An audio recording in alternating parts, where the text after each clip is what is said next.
a few things I'm going to do in this speech. Firstly, I will tell you why this motion is urgent and significant, and how the shift of companies into automation happen, and lastly I will tell you how taxing is the only way and the only solution to the problems caused by automation. Okay, so firstly, on the points of my setup, so on why this motion is significant in the first place. So it is significant because the popularization by big companies such as Tesla, for example, who started to shift into automating its workforce into manufacturing their cars, for example, using robots to paint, using robots to put panels in their cars, and etc. And this is urgent because the big companies, they can reach wide range of audience, or other corporations, which then other corporations would follow in the trend of those bigger companies, and this then manifests into more companies automatizing their workforce. And the problem with this is that because automation is on the rise, due to it is used by bigger companies and is considered to be more efficient financially for the companies, they start to sideline human labor or manual work in turn for that efficiency, which could lead into job layoffs, low employment rate, and also high unemployability rate. So all of these are not are basically not good for the country's economy, because unemployment and high unemployment rates and high unemployability rates is a big liability and a big burden for the country. Therefore, our stance is we believe that in order for the company to compensate for those problems, there needs to be a high tax rate for companies with 50% or more majority being automated workforce. Now, what's the mechanization that I'm going to bring here? So firstly, I'm going to explain to you what does minimum human input means. So human minimum input on our side means that the contribution of manual workforce or human labor is at the minimum or at the lowest level, right? So we see this as humans only working at, for example, the management part or the operational departments. We say like CEO, HR, technicians, etc. While the rest of the production or manufacturing are mostly being automated by automation instruments. Secondly, on how we will tax them. So we would still allow automatized work just when the amount of that automatized workforce becomes a majority in comparison to manual labor. Then only then we would tax them heavily.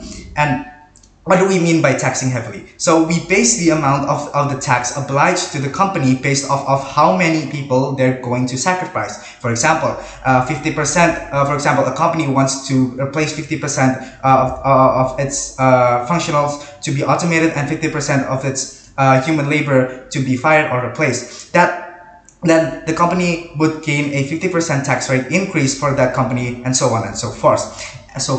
And who or what the tax is for, then I will then explain in my arguments, which leads me to my first argument and on how is this bad and how is this happening. So one of the major reasons on why companies are switching to automation is because of its efficiency, right? Because they don't want to spend more on labor costs, which labor costs, there exist 2 points. A, they don't want to spend material costs such as wages, facilities, bathrooms, etc. And B, they don't want to spend on immaterial costs. They don't want workers who, for example, need breaks, need holidays, social guarantees, etc. Because they are efficiency and profit oriented to begin with, right? So. And even with automation, the efficiency isn't even that significant, because the thing is, some of the time, automation instruments, robots, etc. could even be more expensive than paying for one's wages per month, for example, right? So the problem is that these companies just don't want to pay the immaterial cost. So it isn't about efficiency in the financial strategy. It's about this. It's about them being evil and selfish by punishing human labor simply because they are human labor, because they can get sick leaves, they can get holiday leaves, they can unionize, they can protest against the management, for example, and robots can't do that, right? So that's why this tax exists as a form of punishment to those companies who are punishing basic human needs simply because of their own selfish profit orientation. Then moving on to my second argument on why taxing is the only solution. So the premise here is that with automation, the only ones who are accommodated with the jobs accommodated are the ones who are already guaranteed to get a job or have a high chance of getting a job in the first place with or without automation, right? This could include those who have a higher class, who have experienced higher education, etc. Essentially those who are well educated, right? And these are mostly people who exist in the middle to higher range class. And well, the manufacturing grounds,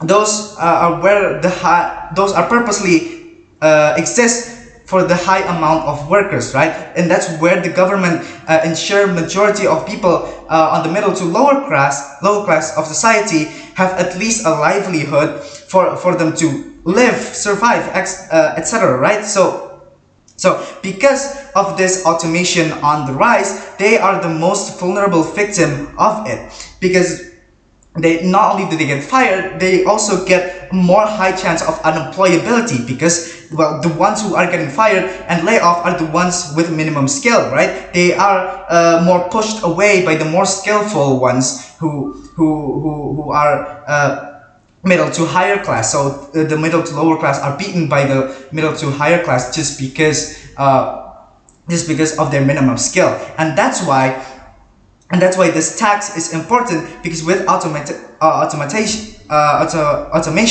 then the demand for social welfare, for education, for infrastructure, they will be high, right? So this tax is needed to secure those middle to lower class for their social welfare and their education and etc., right? So they can get a high employability rate. So because they're getting unemployable, they need to be employable, and for that we need like social welfare programs, we need high education and etc. That's why the tax is needed for those programs, right? So comparatively, on a world without tax, companies' sense of profit orientation, their main interest of profit orientation and efficiency becomes overpowering to other considerations such as labor rights, social welfare, and etc. Right? And this is why and for all those reasons we do not want that to happen, and we are so proud to propose. Thank you.